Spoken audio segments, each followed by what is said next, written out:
after wedding la máa ń lọlé mom sí ẹ̀ tó bá ti dalẹ̀ Friday because kò mọ̀ drive èmi mo máa ń drive láti island tá bá ṣe láti island láti máa gbọ̀nà Ayọ̀bọ̀ lọ traffic ibẹ̀ yẹn is crazy a lè wà lọ́nà for 5 hours sometimes going to mommy's house a débẹ̀ ní ọjọ́ Friday a kúrò ní ọjọ́ Sunday tí mo bá máa ṣe délé màá sáré máa prepare week máa tọ́jú lé máa kí lórúkọ ẹ̀ wá jókòó wa máa wo fídíò wa máa kí lórúkọ ẹ̀ tó bá wá di alẹ́ tó yẹ ká wà lórí bẹ́ẹ̀dì ọ̀ kí lórúkọ ẹ̀ story ọ̀ wà sáré gbé kọ̀ǹpútà wa máa pretend busy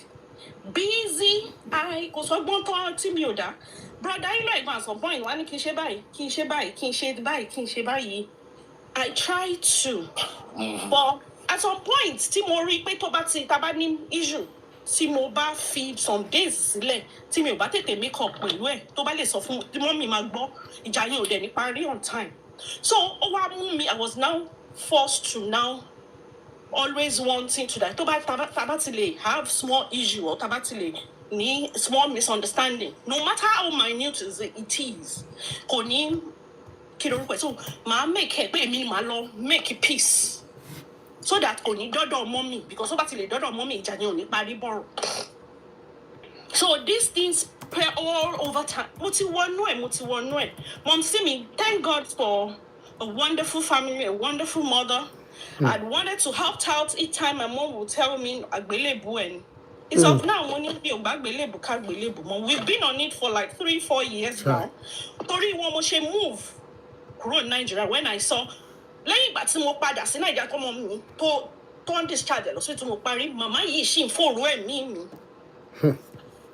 ó ṣì ń fòrò ẹ̀mí mi tó ṣe pé mo tún lọ gbé ọmọ mi kí máa lọ máa bẹ mọ́mì torí mi àti ẹni yìí jọ ní issue nílé àtún lọ máa bẹ mọ́mì sódà mọ́mì á bá sọ̀rọ̀ sódà kó lè máa bá mi sọ̀rọ̀ again ọ̀ kó lè máa. kẹ́ẹ̀dì jọ máa sọ̀rọ̀ kẹ́ẹ̀dì ṣe lè máa socket àbí pé normal husband and wife. Yes o. tírú èèyàn gan bẹ́ẹ̀ bá súnmọ́ yàn ṣé ara èèyàn máa múùfù ṣá ẹ fẹ́ parí agolo Vaseline kan. Funny enough bá tiẹ̀ ṣì wá ara ṣìṣe dáadáa so tẹ́ bá tiẹ̀ ṣáná sí nígbà yẹn ó máa tún tètè. pé iná máa jáde tó bá ṣe ṣàràṣàrà.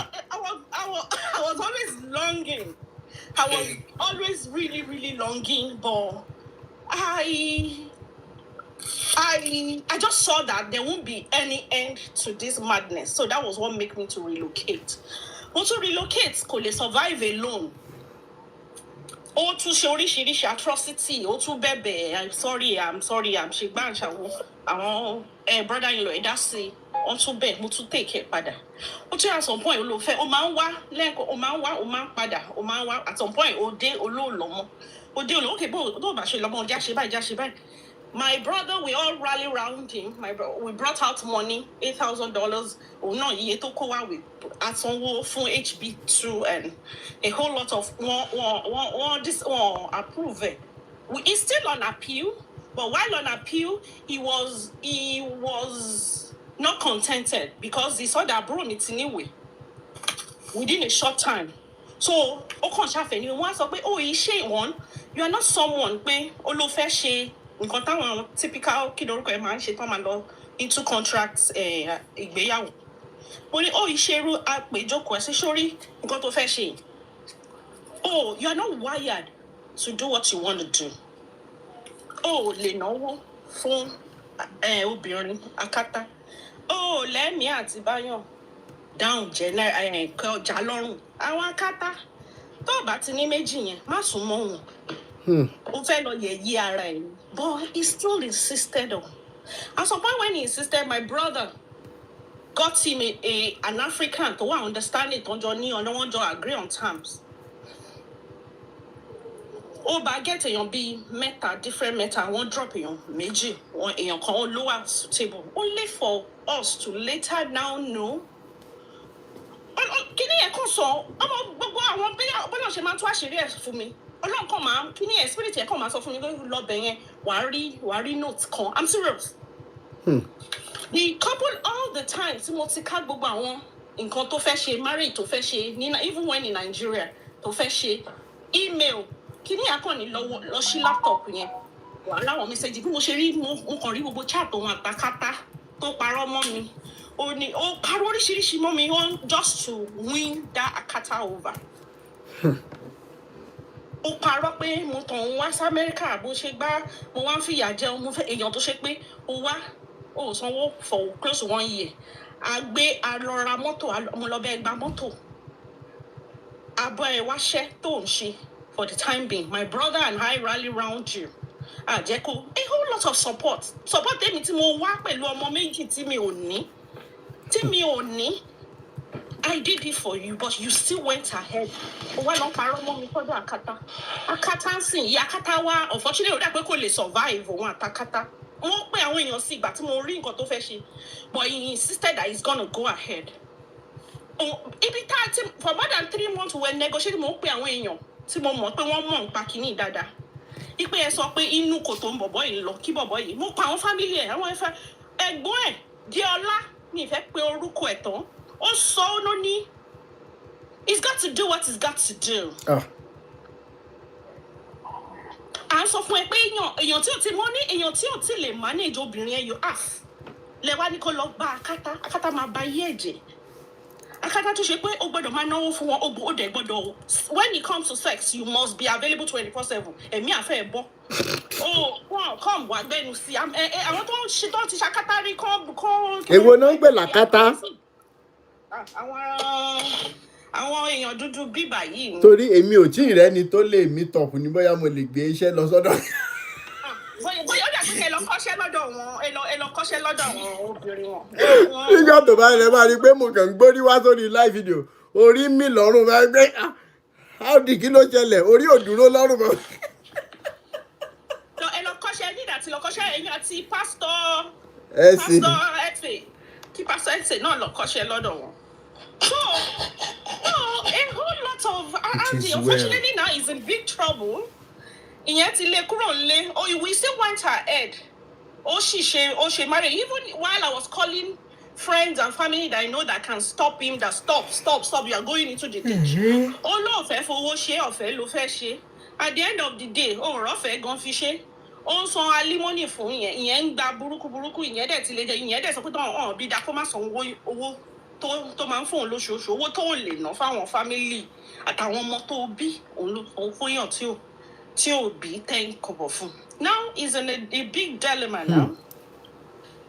Kò síbi tó fẹ́ dúró sí kò dẹ̀ fẹ́ lọ gbalé because he has always lived a cheap life. He has always lived off me. Ìwọ náà máa ṣàánú.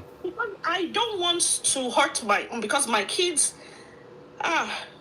it's my first daughter is undergoing a therapy courtesy of Baba because tí yẹn bá ti fún ogun mọ́ ní kó tó lọ divorce tí yẹn bá ti fún ogun mọ́ lọ́rùn ó máa sáwá ó máa gbọ̀n BP àti lọ sókè àwa látún máa sáré kiri me and my brother to rally round him before it's too messy but unfortunately èèyàn tí ò lè undergo small pressure ni aṣọ jíjà.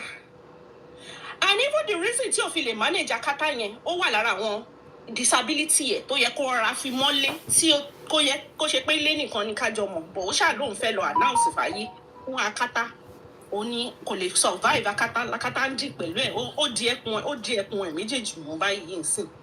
Unfortunately if I want to the pressure by àwa tó bá ti délé tí nǹkan bá ṣẹlẹ̀ tá a bá ní because kò kí someone that could like conversation tẹ́ bá ti fẹ́ bá sọ̀rọ̀ ọwọ́ yẹn ti fẹ́ challenge ẹ̀ fún nǹkan tó ṣe aṣọ dìjà ni àwọn ọmọ yẹn á máa gbọ́. Now my first daughter is going for therapy in the last 1 year. I don't know what to do. It's a crazy. Why do you still allow him to stay with you? It's like sitting on a he doesn't come to my room. He doesn't. He lives. But the same apartment is very risky. It's not even an apartment. We used to be in an apartment before I now bought a house. Moving to a house. I mean, in the same building. It still has access to you. It's crazy for me. Because when you come move, but my mom. He has to go. I told you are too soft. No, you are too soft. At least. No, you heard of cases. Because ṣẹlẹ̀ ní Yankee ní Nina tí Abilano tí Adéọlá That's the tip of the iceberg. My mom had survived 3 strokes in the last 12 months. 3 strokes. Courtesy the madness it brought to the house. He has to go. He has to go. My brother, yesterday, we still call his brother-in-law that he has to leave. No, you just no. I think your brother needs to help you.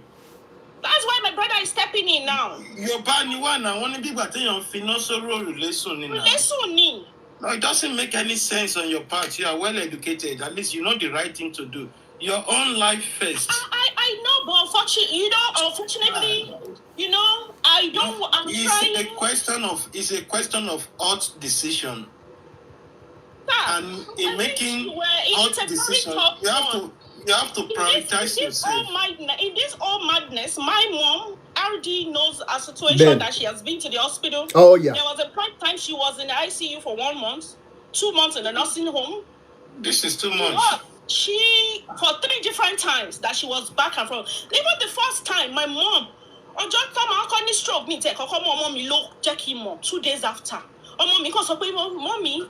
Grandma does not have a smiling face. I'm worried. Let's take grandma out. Maybe she's not happy, this and that. Me, there is one for like 1, 2. The second day, Motori want me for 2 consecutive more. Because most of the time, I'm bad overnight. So, that rock on to so automatically, so I don't to soon.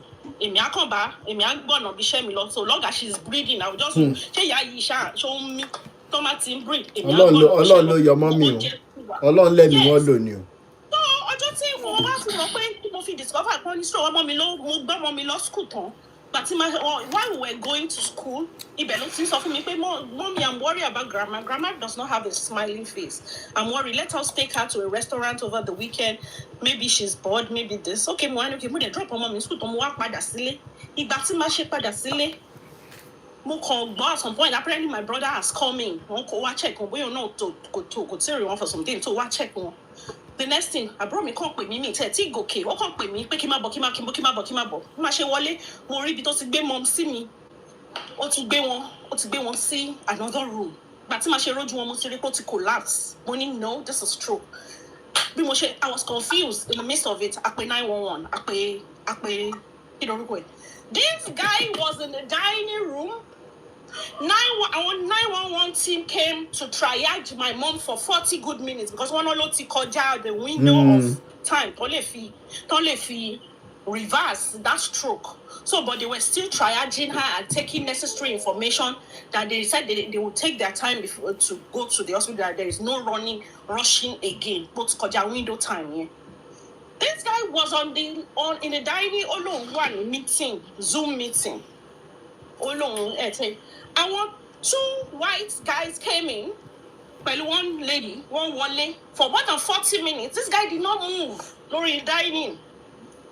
That's it. Even go back to lunch meeting, co gesture or co say like what's going on? Oh, skip go waniwaju president don't bank president shishemo except go move. This guy did not. Títí tó ṣe gbé mama mi kúrò nínú ilé. Tó ń gbé wọn lọ hospital bọ̀bọ́ yìí ò sọ anything. Kò tí ẹ béèrè lọ́wọ́ kò dìde lórí dining bí tó wà.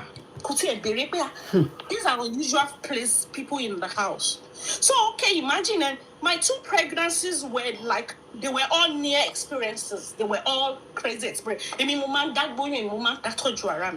brother was in Dubai then. But me Dubai money miscarriage maybe 2 times or there.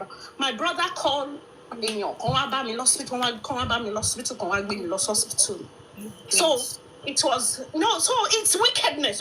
I don't see any. It's just wickedness. He's a lunatic. This is beyond wickedness. He's a lunatic. No, madam, please. If it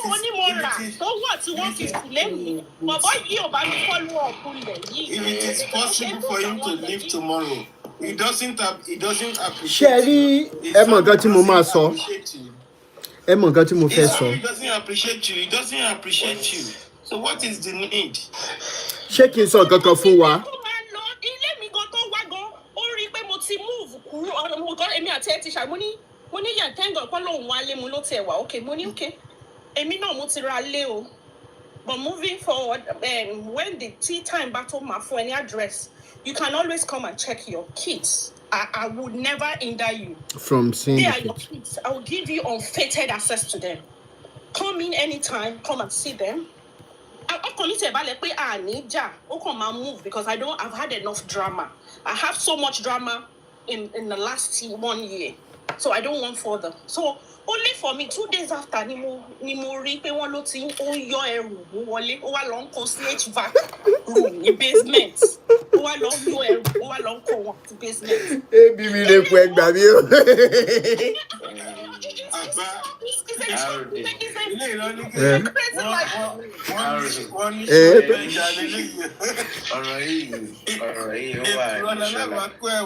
To be honest with you. No, madam. Brother-in-law ó jẹ́ canon ní Anglican is on the top Kiloruko in Anglican is somewhere in one state in Kiloruko. And non chat if you my Bible because Abro need to call them that they need to let because that he holds both of us a duty that nobody should be hurt in the process. Everybody needs to go their way. That is the truth. It's obvious. My brother said, at some point, my brother had to tell the canon, take off about either of us. That I want to hold the canon accountable because I'm pastors come and the Bible. Money that is also canon, pastor. I'm on spiritualize everything. Because in country by I'm coming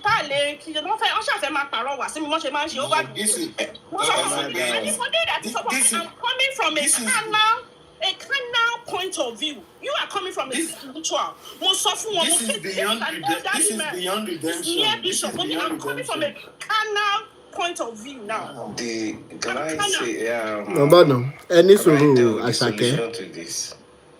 Solution to it is this. Very Bíbélì náà tí thank God every family ọkùnrin ó jẹ́ Christian ó dẹ̀ jẹ́ carnal presently ó dẹ̀ serve. Bíbélì náà ló sọ fún wa pé ó ní gbogbo igi tí ò bá ti so èso rere ó ní ká gé dànù. Ó ní tá bá tún gé dànù tán ó ní ká wọ́ ojú sínú adágún iná. Mi ní parọ́ fún yín bí èmi ṣe wà yìí tó bá jẹ́ pé mi máa ti poison. God forbid tó bá jẹ́ pé God forbid máa ti tó bá jẹ́ pé irú nǹkan tó ṣẹlẹ̀ sí grandma ẹ̀ ní sùúrù ká pé honestly tó bá ṣẹlẹ̀ sí you are gone. Believe me, you. It can kill you. Honestly, to take a life, your own life, is less concerned about it. So, that's honestly, that is it. So, it's written, every tree that does not bring forth good fruit shall be cut off. Because there's no two ways about it. Unfortunately,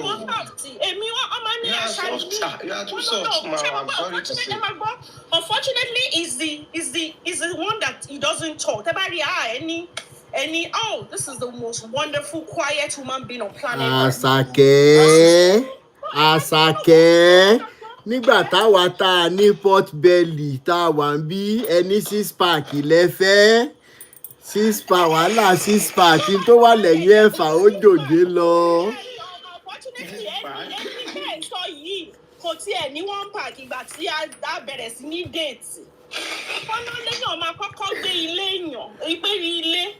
Èmi ni mo kọ́kọ́ gba ilé because èmi lọ́wọ́ mi tètè ṣe sówó. Liability lẹ́nu church connection. Ọ̀nà ni mo sọ pé kò ní dá fún Christianity. Wàláì mo wà lára àwọn kò ní dá fún Christianity. Ẹ má bínú. Gbogbo àwọn nǹkan òṣì tó fi bòyàn lójú pé Ben. But now you know better and you should act fast and speedily. Because at least story time, if anything goes wrong, unfortunately, I'm trying to, and at the same time, I'm also looking at my kids. It's not that I'm dumb. I'm not dumb. Ask anybody, I had to swallow a whole lot of things just at some point to be seen. Because at some point, they said I was too high on the high horse. I should calm down. This kind of was one of the people that told me, on she analysis, when Rebecca saw her husband afar. Are we living in the time of Rebecca? I don't want me in any days of my in our marriage. And I want to see them. You know what? We shall give birth like Hebrew women. Oda, mo ń bọ̀, ẹ jẹ́ kí n mute yín náà, mo ń bọ̀. Janice ṣe wà ń bẹ̀, Mr. Àṣàkẹ́, mo fẹ́ kẹ́ rest díẹ̀. Janice ṣe wà ń bẹ̀, ẹ ní láti unmute. Janice 55 ṣe wà ń bẹ̀ sà. Tímì Òkèrìnọlá ṣe wà ń bẹ̀. Sister Tímì Òkèrìnọlá ṣe wà ń bẹ̀. Ẹ ní láti unmute o. Be renewed, ẹ jẹ́ kí n gbé yín sókè. Ẹ kálẹ́ o. Ẹ mà kálẹ̀, ọ̀nkú mi ń kọ́ ń bẹ̀. Wà. Àlàáfíà ló wà. Ọlọ́run ṣe. In fact, mo busy, mo tún jẹ bọ̀ tí mo ṣe ń gbọ́ bí Sister Àṣàkẹ́ Fab ṣe ń sọ̀rọ̀ ṣe mo kọ́kọ́ fi gbogbo nǹkan tí mò ń ṣe lẹ́nu. Ìyá. Terry, sister, my darling sis, I don't care what anybody's going to say this night. You are a very strong woman. She is. You are very, very, very, ìgbà very tí mọ̀ sí yẹn. You are a very, very strong woman. But you know what? Ìgbà míì, àwọn Yorùbá máa ń sọ kinní kan, wọ́n ní agbára, ó máa ń pa ọlọ́gbọ́n. No matter how strong you think you are,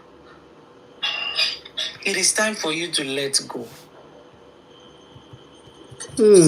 You have put not just yourself through this trauma. No, it's not just about you. It's about your children. Your mom, she's elderly. She may not see it the way, that we will see it, because naturally, àwọn ìyá wa káfaradà náà ni wọ́n máa ń rò. She understand? Even in the midst of all these chaoses, mom mi kọ́kọ́ ní okay pé kó kí ló rẹ̀ ó tún yá wọ́n tún bẹ̀ mí. Àwọn gan-an tún bẹ̀ mí báyìí pé kí n jọ̀ọ́ kí n má. Darling sis, jẹ́ kí n sọ kinní kan fún yín. With all that you have said tonight, part of the thing that is making that man to keep coming to you is because you have been enabling him. That's the word. Gary, God bless you. God bless you. Yes, sir. You are very, very strong. You are very, very strong. But your strength is in the wrong place. I'm telling you. And I am saying this not because I want to put you down, but because I really, really want you to channel that strength to the right place. And the right place you can channel that strength to is towards yourself and your children. Because the damage that this man and the trouble and trauma that is bringing to you, the damage is causing your children. You don't know it now. You may think, your child is going through therapy now. When your child become a full-grown adult, that is when you will know that there's a big problem. If you do not take a bold step now. Hey, when people say, he's a good father, but not a good husband, boy, then it's okay. It's still manageable. It's a lie. He's not even a good father. It's a total He's failure. a terrible father. Okay, so you don't have any reason, because the way I see you, and that is why I commended you first, because not very many women can go that far. Sympathy, that empathy for a man. You have empathy for him. But sharing empathy here, now I'm not talking about you. I'm not talking about you because, well, it is what it is. But for your children, it is a lot of damage that if you do not nip it in the bud right now, those children over time will start healing from you, not from their father. they will start healing from you, because you will be the reason why your children are in pain. You will be the reason why they are not happy. You'll be the reason why they are not able to trust anybody. They are still young now, but when they become full-grown adults, it's going to be a big problem. Because that time, they will have the... Can you please mute Mr. Skyland or something? They will have the guts, the effrontery, the boldness to start to question you. And when they start to question you, then, my dear sis, at that time, I don't know the other word to use, but at that time, you would have become a failure to them. Don't let it get to that level. Please. Do not let it get to that level. It is none of your business. It should go. It should go. It needs to leave. For the sake of your children. Don't make your children start to feel like they are not enough for a man, because they're going to grow into this. You need to take a decision right now. I am an advocate for children. I'm an advocate for happy relationship. But one thing I will not take is when children are being damaged by the decisions that we make. We all define family as husband, wife, children. No! Sometimes family may not involve the father. Sometimes family may not involve the mother.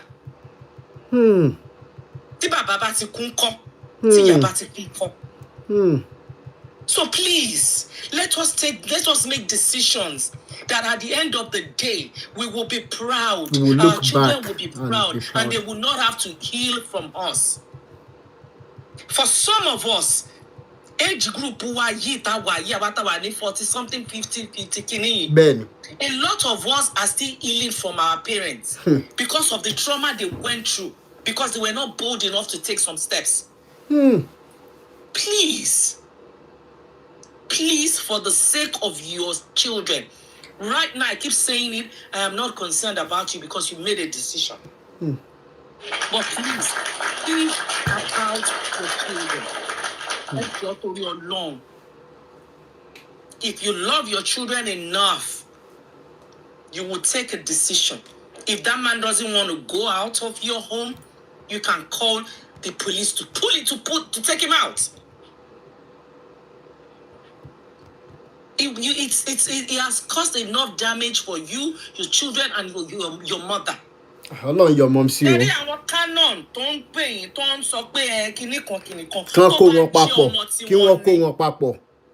The thing is, if you don't find CRD, tó bá jọ ọmọ tí wọ́n ní wọ́n máa lọ bá kẹ́kọ̀ọ́. Bẹ́ẹ̀ni.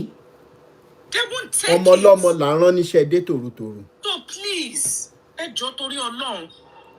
You don't need a pastor, you don't need anybody to come and take decision or to come and parowa. No, that's not what you need right now. Look into the mirror and see yourself. What you see. Who do you see? And then look into your children's eyes. Do you see them happy? They are not happy. You just said it yourself that your daughter has to go through therapy. Ben. And she herself, she oh my and God. Yourself. At the end of the day, when you ever become full-grown adults, they will blame you for not taking decisions. My daughter they will be healing from you. You don't need that. When my daughter was in middle school, that was about 3 years ago, my daughter told me categorically, Mommy, why not move on? My dad does not want us. My dad does. That's it. See. My daughter told me that. Then what are you waiting for, ma'am? Relationship. Then what are you waiting for? Why are you enabling him? See, Sherry, let me tell you something. Let me tell you. In America that time, he was not here around that time. But my daughter probably saw all the stress I was going through and the way I was looking. My daughter, I followed her for a PTA meeting. The point where we were on a field going into our school. So, Mommy, why not start a relationship and let's forget about my daughter. My dad does not want us. My dad does not like us. It's so simple. Sherry, let me tell you something. And I will give you scenarios of why men like that stays. It may not apply to you.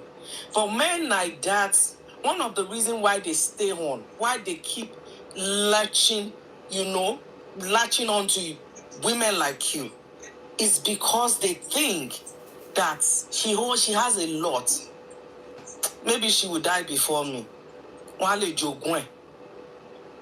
Number 2, bóyá tó bá ti rí pé ẹni yẹn bóyá ó ní sickness kan tó wà lára ẹ̀, wọ́n á ti máa bá calculate pé iye ọdún mélòó ló kù tó fẹ́ lò. You understand? Then another reason ni pé wọ́n máa wò pé she's not ó kàn ṣòyàn tó dàbí pé ó lágbájá ni kò ní strength láti sọ fún mi pé no kí n máa lọ. They will keep staying. You understand? So please, do the needful. Ben. Do the need. And báyìí no man sọ pé ọmọkùnrin máa ń kú. Ẹ̀kan iná ni. Once you take that decision, that you might be afraid right now to say, oh, if you do it, what would happen? See, until you do it, until you take that decision, but when you're taking it, please take it with all the boldness you can. And for the sake of your children. I'm scared of doing it. I've done it before. That was what made me to I left all my achievements in Nigeria to come here to start all over again. It wasn't I'm scared, but unfortunately, really, I don't. Madam, please. Are still making excuses. This is a Stockholm syndrome. You are still making an excuse for your oppression. I'm telling you, you are traumatically bonded. And I think the problem is this affected our parents' generation. We always think of what people will say. Exactly. People who care less about you. People that if anything goes wrong with us, they won't even lose their sleep, even just for a second. I'm telling you. You care so much about the opinions of others. Why not prioritize yourself at this age? Unfortunately, I did not. Is my mom? You are just saying your mom. Your mom is not in the you same. You are still making your mom doesn't in your own generation. I'm done with this person. No, you are not done. You are not done. You are not done. You are not done. You are not done. To me, I would say you don't love your children. There is nothing between me and this person. Ẹja ṣe báyìí. Mo ń bọ̀. Can you please? Edurono, can you please mute? Can you please mute? Because right now, if you are my sister, I swear before my no. Jack Daniels, màá kọ́kọ́ rọ wọ́n ní Jack Daniels bí ìgbà tán rọ ọmọ lógì so that she will calm down because gbogbo ìgbà tí mom sí wà lọ́sípítù àjọ ń ṣe bákànfọ̀ ní báwo mọ mi ò bá kíní Ọlọ́run ló lẹ́mìí ìyá yẹn lò. Ọlọ́run ló let me yalo. Anyways. Why do you think I'm not holding on to this part? Because it's of no use. Mo ń bọ̀, ẹ má worry. It's of no use. Ẹ ní sùúrù. Mo ń bọ̀. It's of no use, but you have not decided. Lórí YouTube, ẹ lọ gbọ́ nǹkan tí Renewed AB Miracle, ẹ lọ gbọ́ advice tí wọ́n give for now so that you will sit down. Ó máa wà lórí YouTube. Ó wà lórí Facebook náà. Skyland. Ṣé wà ń bẹ̀? Yes, sir. Ó yẹ sáré sọ̀rọ̀. Because ẹjọ́ ẹ bá kọ́ ohun pé wọ́n ná ní Nàìjíríà ó lọ tí ọkọ ẹ̀ mọ́lé ẹ̀yin náà lè máa sọ pé ó yé wa bẹ́ẹ̀ ni. As long as you are still thinking about. Mo ń bọ̀ bàbá ẹ ní sùúrù. Hello Sky. Yes, sir. Madam Asakeni Mafe Basoro. Okay, sir. Madam, you are the wife. You are the one that really know your husband. And you are the one that wants us to advise you concerning what is happening in your home. To me, for you to still allowing me to your home, it means apart from love, there is one or two things that you still see in him that is making you to keep him. Now, what I will say is this. Whatever you tell us, Oluma determine partially gassy affair. But what I know is this. Like you said earlier, nǹkan tó mọ bá ti wọ̀ kò lè jẹ́ òkúta. Now, tẹ́ bá fi ọkọ̀ yìí lẹ̀, mo mọ so many things tẹ́lẹ̀ máa rò. Tẹ́ bá fọkọ̀ yìí lẹ̀, ta ni ẹ tó fẹ́ lọ fẹ́, báwo lẹni yẹn ṣe fẹ́ rí, and many other things tó máa lọ́ mind yín. And according to you, ẹ ti fi wọ́n lẹ̀ rí gan. At least ẹ kúrò Nàìjíríà lẹ wá síbí, ẹ dágbé bóyá for some months kó tó di báwọn náà wà and everything. Ó likely kẹ́ ti try some other people. Kẹ́rin wípé the same thing. But what I will say is this. Àti gbọ́ tẹnu ọkọ yín, tí ẹnu yín nìkan la gbọ́. For you to be keeping him, mo mọ̀ pé nǹkan kan wà tẹ́lẹ̀ má sọ fún wa tó ìdá nípa ọkọ yín, or you don't want to tell us bóyá torí pé bí àìdá wọn pọ̀ ju dídá wọn lọ. You understand me? So me, I cannot say lé wọn lọ, ẹ má lé wọn lọ, kí ṣe ọmọdé, the boy is in your cup. But what I know is, tẹ́yìn bá gbé wọn wò, tẹ́ bá rí pé dídá wọn náà wà, tẹ́ fi lè keep wọn, ẹ máa ní láti pe àwọn èèyàn, kò necessary kò jẹ́ family, ó lè jẹ́ lára àwọn tẹ́ ẹ mọ̀ ní community tẹ́ wà, tó jẹ́ bí ọ̀rẹ́ sí wọn tàbí tán lè bá wọn sọ̀rọ̀, ẹ máa jọ jókòó ní round table. Ó likely kò jẹ́ pé ọ̀tẹ̀ máa ní settle. Because sometimes tí ọkùnrin ò bá ní, most of us àti fẹ́ sọ ọ̀rọ̀ yìí, but that is the truth. Tọkùnrin ò bá ní ìgbà mi bẹ́yìn obìnrin ṣe máa ń ṣe sí wa. Ó máa ń mú so many ọkùnrin láti take àwọn decision tí wọ́n ti ẹ̀ fẹ́ take. Bọ́ obìnrin ò ní jáde kó máa sọ ẹni tẹ́ ń náàgìlé lórí lẹ́yìn, ẹni tẹ́ ń sọ fún pé useless, ẹni tẹ́ ń sọ pé kò competent, ẹni tẹ́ ń sọ fún pé ilẹ̀ ń bọ̀ and all these other things. Mi ì sọ pé èyí ń ṣe bẹ́ẹ̀. Nǹkan tí mi ti mọ̀ ni pé tó bẹ̀rẹ̀ máa ń ṣe mo ti witness ẹ̀ ń ṣẹlẹ̀ sí mi gan rí. So irú ọkùnrin bẹ́ẹ̀ yẹn, moreover bẹ́ẹ̀ ṣe sọ̀rọ̀ ń pa wọn, introvert wọn lè má sọ̀rọ̀, wọn á dákẹ́, nǹkan tó máa ṣe máa wà nù wọn. So ọlọ́ọ̀pẹ́ ni yóò gbọ́ nǹkan tó ń sọ tẹ́lẹ̀. network wọn gan tiẹ̀ ti ṣé sá nígbà lọ. míì bàbá ẹ mọ nǹkan kan tí mo notice, when somebody is even depressed, you cannot even take the right decision. Bí Madam Asake ṣe ń sọ̀rọ̀ ń sìn, she is totally confused. And the best thing is just at least Our even strength, our support. for temporarily just get away with this person because your children are your tomorrow. Kò lè sí bẹ́ẹ̀ yẹn lè ṣe feel comfortable tó. Ó pẹ́ yá ọkùnrin máa lọ náà.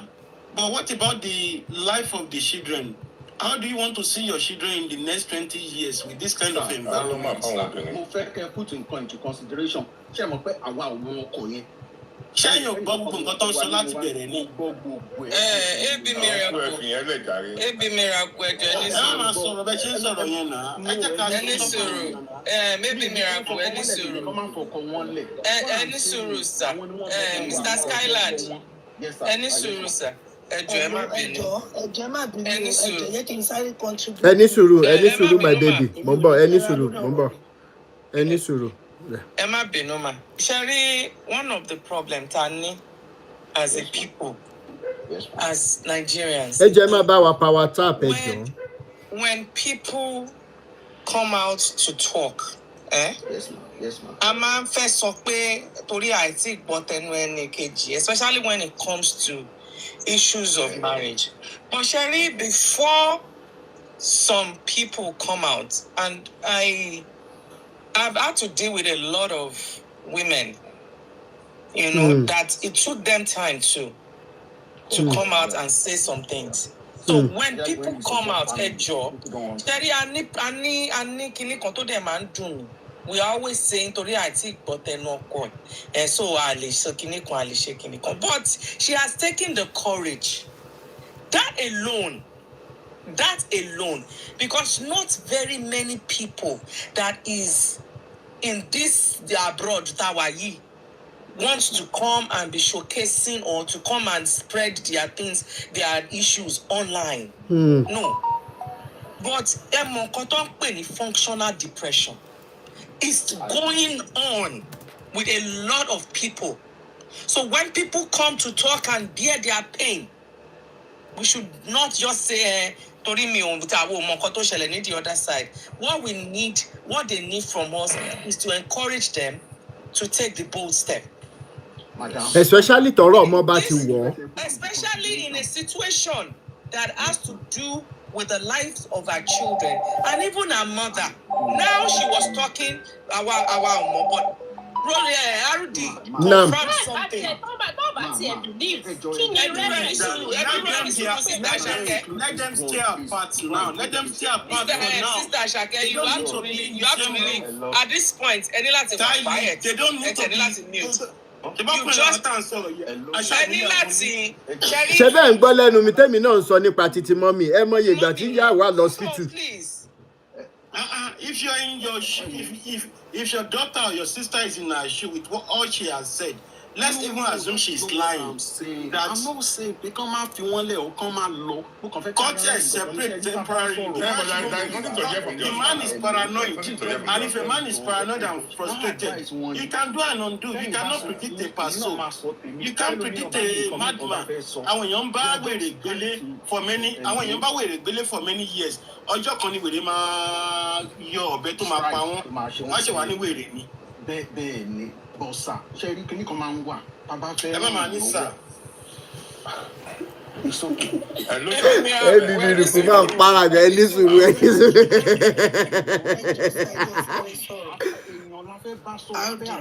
Mo ń bọ̀ my baby.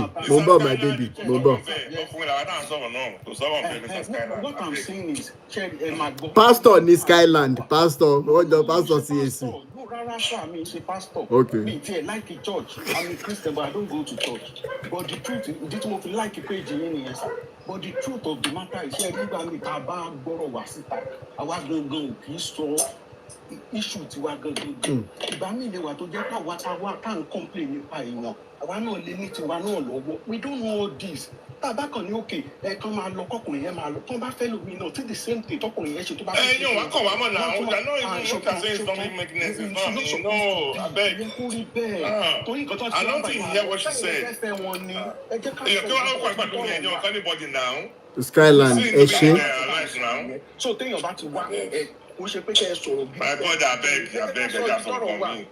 Ṣé ẹ mọ̀ pé Jọ ẹ má bínú ẹjẹ sáré ìgbìyànjú náà rọ̀ kan. Ẹ bá gbọ́ nǹkan tí Madam Ashake sọ lẹ́ẹ̀kan. Ẹ bá gbọ́ nǹkan tí Madam Ashake sọ lẹ́ẹ̀kan. Mo ń bọ̀ my baby mo ń bọ̀. Wọ́n ní kó má ṣe lé òun ṣe wọ́n ní kó má ṣe lé òun ṣe ẹ wá ní kó gbà sínú ilé kó mọ̀ bẹ́ẹ̀ kó lọ pa wọ́n àgbóṣọ ọmọ léṣe ẹ wo sórí tí àǹtí ti sọ láti bẹ̀rẹ̀ journey of her life. She has been bottling up these issues for so long ago. She's one of the few strongest friends that I know. It has to go. I'm not a party to somebody to separate. But in this situation, courtship to parenting to marriage to our children. Ben. What I'm telling is boil down to the children. We don't want them to have the same experience that we have gone through to the feet of our parents. So, John to the long sister, you are the one that is in that shoe. Ben. I want to be and the cabo go through what then go through get again one layer. Ben. John to the long. You know even what your will. Ben. Otishe so many things. You need to test up. Malo Frakata, Malo Shili, forget about what he has done back home in Nigeria, with all the businesses and all the stuff that he has lost for you. But for now, please, your sanity is very important. Sanity, that's the word. Yes, thank you so much. Thank you so much for the opportunity. Yes, I'm sorry.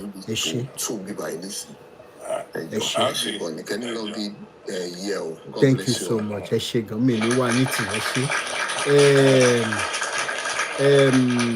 My baby, Mombo Yemi Reda, Emma Binu. My baby, she wan be. Oh yes, sorry on mute.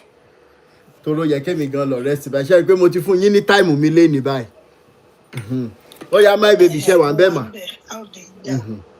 mo wà ń bẹ̀ mà alákọ̀ọ́kọ́ náà madam Àṣàkẹ́ mo fẹ́ sọ wípé you have actually tried torí kò easy ọmọ yẹn sọ pé ọmọ yẹn mi mọ age ọmọ yẹn mo mọ̀ pé ọmọ yẹn ti máa wà ní teenager for a girl like that to have told you we mommy let go of this or let go of my dad I think she has seen a lot of things and mi ò fẹ́ kí ẹ blame ara yín lọ́jọ́ iwájú kò easy o èmi ò fẹ́ blame you I'm not blaming you because for a woman to come out and be telling her story I don't think it's easy kò easy fún her tell everything and for you to have come out to be talking like this I know what you might have gone through. Our obìnrin a máa ń bottle up a lot of things kí làwọn èèyàn fẹ́ sọ I don't want my marriage to just go like that bàbá àwọn ọmọ mi ni bàbá àwọn ọmọ mi ni but kò ní help o honestly mi ò fẹ́ nǹkan tó yẹ pé ẹ máa fi pé fẹ́ máa endure because mọ́mì mi Amẹ́ríkà ló wà kìnìkan lọ́jọ́ iwájú kí wàá máa blame ara yín not because any other thing because of your daughter tẹ́lọ̀ ọmọ yẹn bó ṣe máa ń rí bọ́ọ̀mà yẹn ṣe ń ṣe pẹ̀lú yín that might even make that lady not to be associated with any man in her life tó bá dé time tó yẹ kó ní boyfriend ẹ wá máa rò pé kò ní ó máa hate ọkùnrin. above all bẹ́ẹ̀ ni true.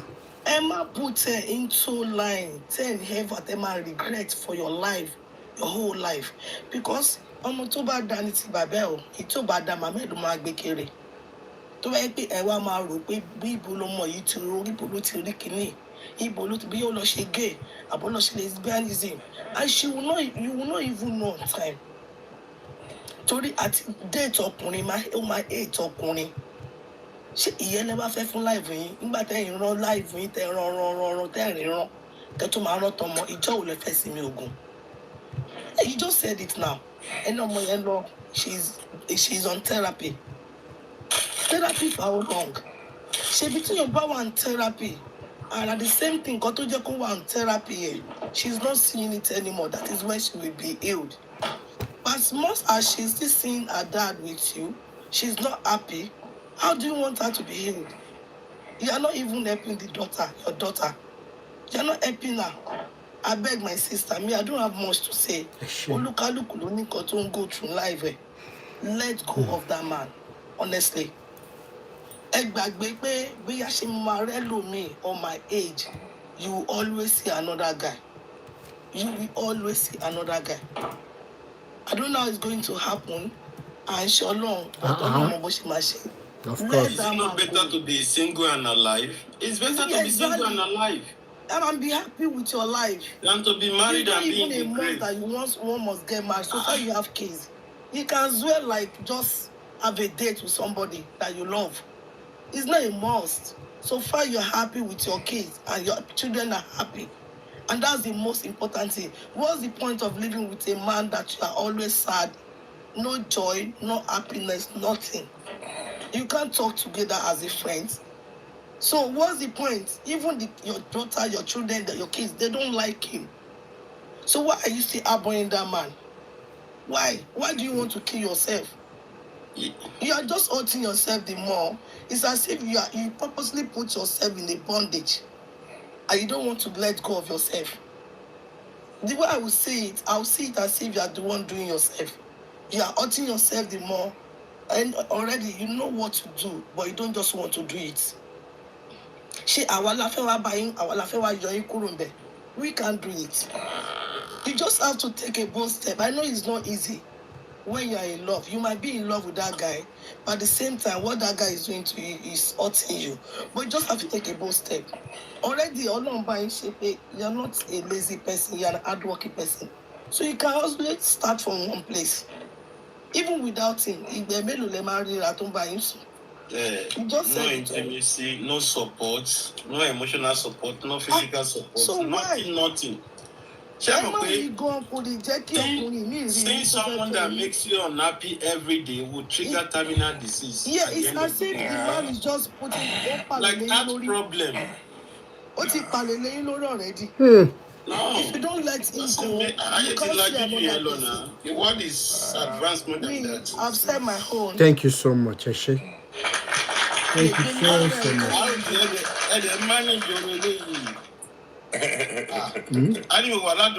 Yeah, me read that share one bit. Okay, sir. Eshe. Right. Okay, Ekaleo. Eshe, my baby, thank you so much. Me need so much. But I will tell you people one thing. A man will do what you allow him to do to you, period. Everybody blame man, yeah. I'm sorry. Man, call the problem woman. I'm sorry. And it all about more ike in your phone, the phone ike. Any suru, Uncle Adebayo, any suru. First of all, I'm speaking emotionally. I'm talking to Stasha. Any advice? I'm sorry, I'm going to be blunt. She seems to enjoy what is going on. I'm not going to say no names. This is back in Jersey 20 years ago.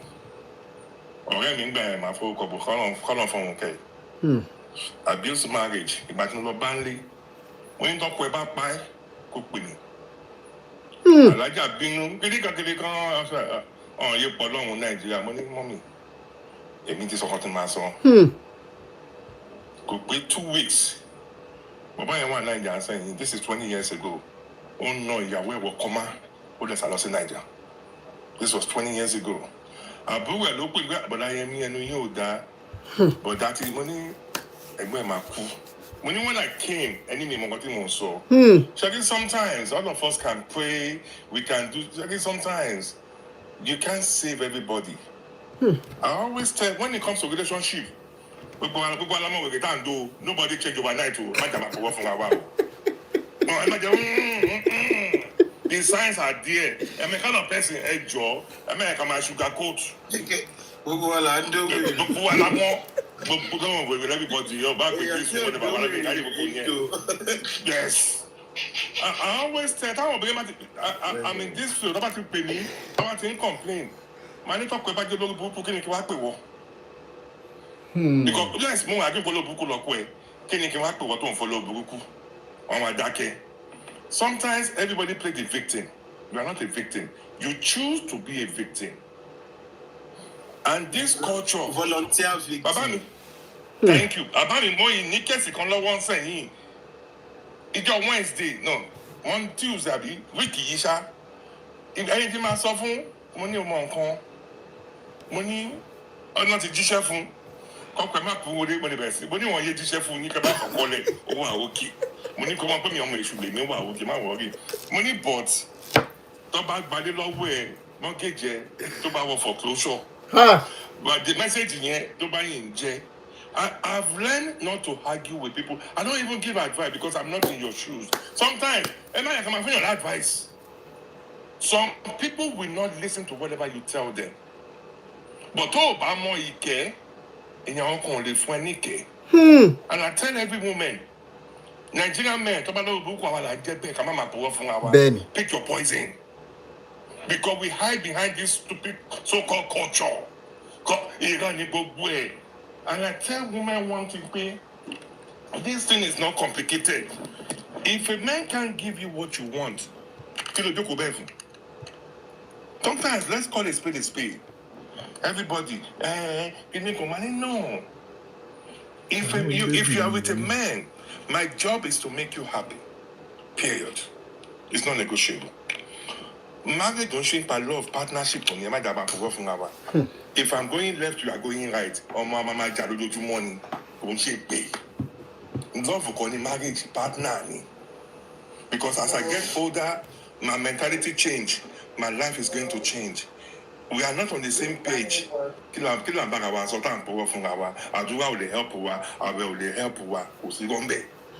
Let's call it space. Because if I'm not happy and you are not happy, why are we together? Sometimes I don't agree.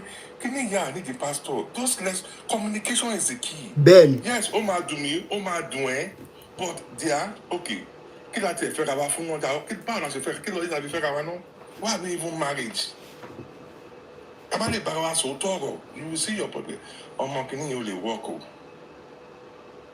If honestly if I'm going left you are going right ọmọ kò yẹ ká marry àbẹ ká ní mọ àwọn wájú wọ wà lẹ́yìn at least àṣà meet up tó bá yá àṣà meet up but I'm going left you are going right a lè meet up àwọn máa pull ara wa ṣáà ni kò sí ni and it becomes a struggle ẹ̀yin obìnrin má bínú ẹ máa bí màá wọkùnrin bọ̀ ṣẹ́yìn náà mọ nǹkan tẹ fẹ́ ni yọkìnrin yìí yóò ti abámi ó ti sú mi I deal with this almost every week. Ben. níbi tí mo wà yìí I'm in the States. I'm a pe manager to be alone. Is it by force? If a man is a deadbeat dad, I'm on killer and so ye. Ma do for anything, mo tún lẹ́yìn kan. Ó lọ fẹ́ yàwó Naija. Àwọn ará ṣọ́ọ̀ṣì wọn sọ fún yàwó tó wà bí ìyá mi Ọlọ́run ó ti bí wọn méjì báyìí. Ìgbà tí mo pẹ̀lú àwọn tó lọ kó ẹrù ní Maryland. Àwọn kò kúrò nílé. Mo ní màá mo lọ ṣọ́ọ̀ṣì. Ìyàwó tó wà bí ìṣẹ́ ó tún wá ń dúpẹ́ tàjọ kọ lọ mo ní sọ pé òun ló wá ń di ẹ̀ mọ́lẹ̀ ẹ̀ máa bọ̀wọ́ fún wa lóní sometimes àdúrà máa ń gbà but God is not gonna come a kàn máa wù ẹ́ wọ́n pé all you need is to do shift ọ̀nà máa là fún ẹ and that's the truth if you truly know the God you serve ní mọ Ọlọ́run ò lẹ́sìn abala ṣẹ́sìn bẹ́ẹ̀ni but Ọlọ́run ò dá wa ká wá wà miserable some of us choose to be miserable. Ìmọ̀tò ní gbogbo kìíní yìí I'm just tired with our women. Hey, mom, can't tell you. I don't mean I complain. I get the best advice 30 years ago. Only if you have a marriage problem, take a pen and paper. Negative, positive. If negative is 10, positive is 2. Only you don't need any advice. Pack your bag. And go. Ben. Simple. Ben. But to might be 5 and 6. I demand dambu. But only if positive is 80%, negative is 20, or vice versa. Only common sense making now. Ben. So why are we hide? I'm sorry. I'm not gonna miss. If you want to be a victim, that's your choice. I tell my I'm a CNE.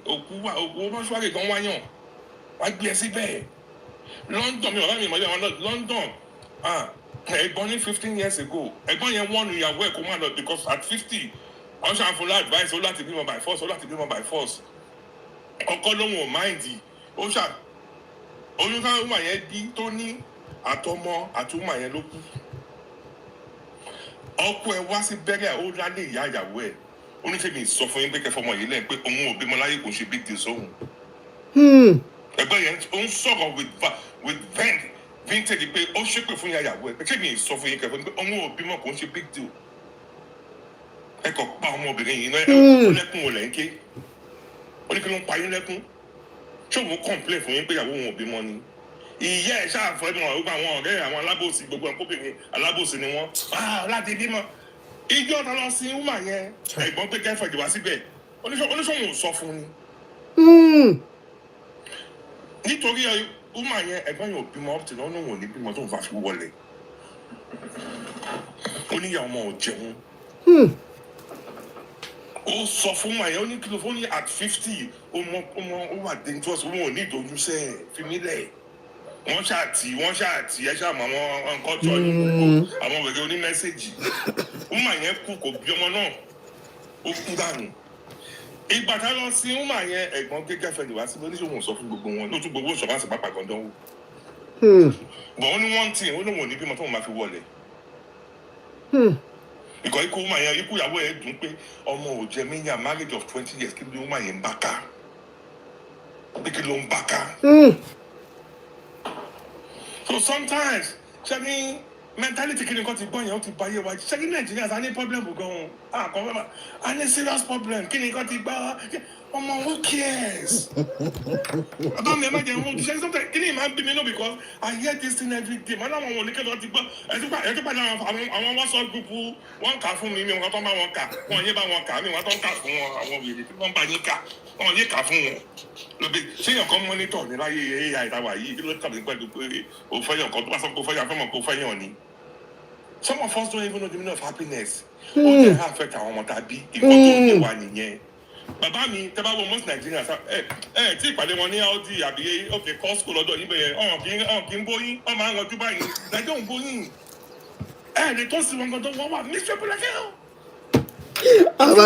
abájọ tí mi ní girlfriend bí bàbá yẹn máa kanjú kó lélẹ̀.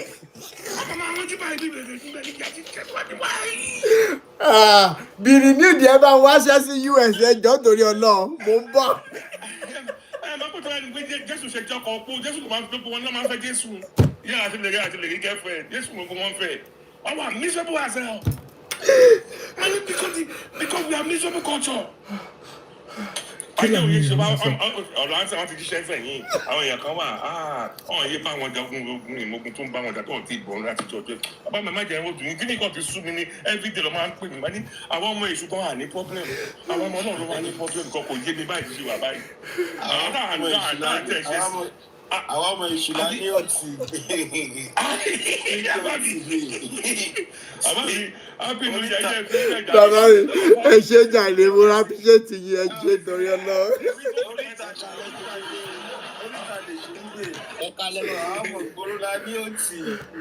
Jero ọ̀nkú Yẹmí ti fọ́ tébù ta rọra jókòó lérí ta fi di ẹ wọ́n ti fọ́ gbogbo ẹ. Láti lè corroborate ọ̀rọ̀ bàbá yìí kálẹ̀ gbogbo ní. Kẹ́rì mo gbọ́ nǹkan kan lẹ́nu. Ẹni sọ̀rọ̀ Jero bíà. Kẹ́rì mo gbọ́ nǹkan kan lẹ́nu Les Brown kí ni ẹ̀dẹ̀ ti change perception about life. Only he was walking one day, he saw his friend sitting down and the dog was beside him and the dog was groaning seriously. Mo bá ẹni sọ̀rọ̀ mo bá. Ẹni sọ̀rọ̀.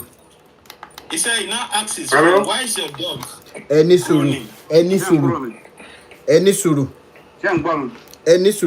Okay ebi mi rè kọ ẹni sọ̀rọ̀ ó yẹ sọ̀rọ̀. À ń gbọ́ yín. Ṣé ní ọ̀rẹ́ ìṣọ́lá látàárọ̀ yìí? Bẹ́ẹ̀ni. Ó make sense. Bàbá mi wọ́n ti sọ̀rọ̀ tán. Ṣé ní kí woman yẹn jókòó? Ṣé ní ìlú òyìnbó tá a wà yìí? Akátá. Ó wà easy. Tó yẹ mi débi for 20 years. I know what's going on. Kọ́nà fún wa lórí ọ̀fẹ́ ni. Bàbá yẹn ti sọ̀rọ̀, bàbá tó sọ̀rọ̀ láti ọ̀nà sọ̀rọ̀ kan. Ó ní wọ́n máa ń dé ní. Woman náà ní sùúrù. Because women love so much the way they love much. Àwọn ọkùnrin I love wọn náà, but they think we are doing something wrong.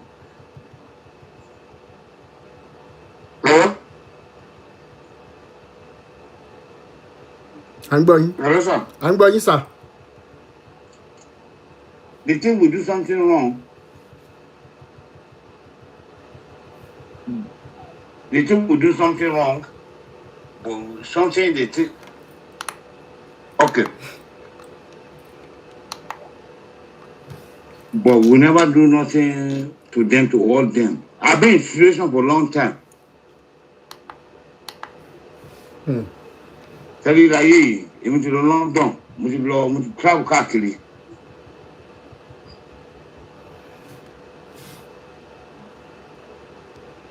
Mo láti show yín kí wọ́n fẹ́ pè wọlé.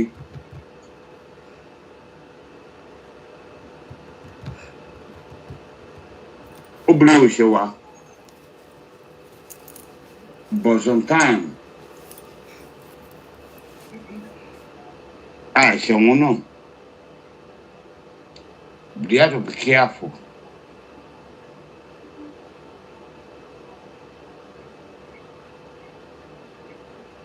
Ká wà careful náà ni.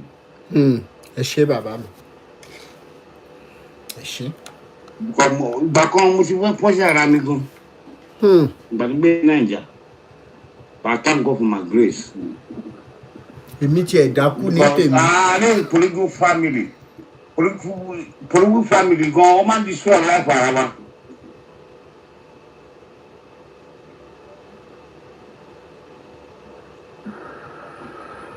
Èmi ni mo ti lọ level 5, gbé level 5, mo lọ 50.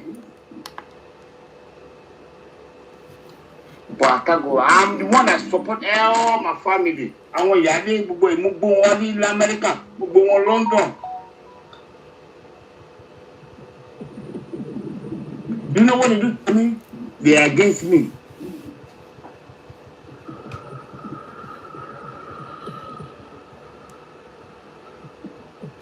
But I didn't ban again. It's by grace. Ilé bàbá kọ́lé kan gan, mo ní ilé bàbá. Àti ẹbẹ̀ bọ̀ ọ́. Network yìí. Babarute. Ejero ló yẹ jẹ́ sáré gbé yín sókè. Ada fún bàbá. Ẹ pẹ́ fún wa ẹ̀mí àgùn. Àmín. Seriki Aro ló ń sọ̀rọ̀. Bàbá bẹ́ẹ̀ ni bàbá. Number 1, ṣé ẹ rántí fídíò tí mo send sí nípa ọmọ kan ní Ghana? Ṣé ẹ ti wo fídíò yẹn? Bẹ́ẹ̀ni. Ẹ ṣe rí nípa ọ̀rọ̀ ohun tí gbogbo àwọn èèyàn wa ń sọ yìí. 1993 I was in Lagos Island lọ́dún náà lọ́hùn. Mi ò ní dárúkọ ṣùgbọ́n ọba kan ní Èkó. Àbúrò onítọ̀hún yẹn ni girlfriend mi nígbà yẹn. Ẹni tí mo sọ yìí ti wà ní France nísìnyí. Tó máa sọ pé èèyàn tó yẹ pé mo fún ní ìfẹ́ ọkàn. Ṣé rí heart wa bó ṣe wà yẹn? Nǹkan kan wà ń bẹ tó yẹ pé true love tó bá fún yàn, tó bá betray ẹ, kíní yẹn ó lè fún yàn ní heart attack kéèyàn kú. Mo mọ̀ pé ẹ mọ̀ nǹkan tí mò ń sọ. Bẹ́ẹ̀ni. Ọmọ tí mò ń sọ yìí gbogbo nǹkan ni mo fi fẹ́ràn ẹ̀. Ẹni tá a jọ ń gbé ní estate ló tún wá ń bá a sùn. Ó lóyún fún mi nígbà yẹn, twins. Èmi wà ní school nígbà yẹn. Mo wà ní school, èmi ò sí nílé. Wọ́n ṣe oyún yẹn, oyún twins ni nígbà yẹn. Bàbá ẹ wo 93 nígbà tá a wà yìí. Ó change mi nípa ọ̀rọ̀ olóbìnrin dé pé I have to give them a love. Tí n bá ń fẹ́ obìnrin, mi ò ń fún wọn ní true, mi ò ń give up love yẹn pé kí n dé ẹ mọ̀ pé kéèyàn cast love ẹ̀ into pé I cast my love to you. Ṣé ohun tí mo sọ yẹn torí mo mọ ohun tó máa padà wá jẹ́. Àwọn orin Celine Dion gbogbo orin ìfẹ́ yẹn kì í ṣe nǹkan kan fẹ́ yẹn rárá. Bàbá láti 93 ló ti change life mi. Torí mi ò fẹ́ kú ni torí mo ti experience kìíní yẹn pẹ̀lú ọ̀rọ̀ olóbìnrin dé. Ṣé ohun tí mo sọ yẹn yé yín? Okay bàbá, mo tún wá rí obìnrin nígbà yẹn. Ṣé ń gbọ́ mi? Èmi ni mò ń take care dáadáa. Ó wà Nàìjíríà o. Ìgbà tí bàbá wọn sì kí ọ́n ní di 10,000. Àwọn siblings yẹn, àwọn ọkọ siblings yẹn, wọ́n lè provide 10,000. Ẹ máa gbọ́ ohun tí mo lọ yẹn, èmi mo send owó yẹn sí wọn. Bàbá yẹn wá kú tán. Wọ́n wá sọ wípé orí kọ̀ọ̀kan máa dá 500,000. Mo wá wò pé ọ̀gbẹ́ni ṣe múgùn ló pè mí ni. Àwọn siblings yẹn wọ́n lè raise 10,000. Báwo ló ṣe fẹ́ raise 500,000 fún òkú bàbá? Bàbá arábìnrin kí lèmi ṣe? Sí finish ló jẹ́ ká ẹ sọ rẹ̀ o. Ẹbìnrin kí ni mo ṣe? Mo wá ṣe mo send 213,000 pé kán fi ṣòkú. Ẹbìnrin kí lárábìnrin sọ fún mi? Ó rán mi sílé ni o, ó ní kémi lọ bèrè láwọn mọ̀lẹ́bí mi pé ṣé 200,000 lọ́kọ ìyàwó fi ń ṣòkú wa.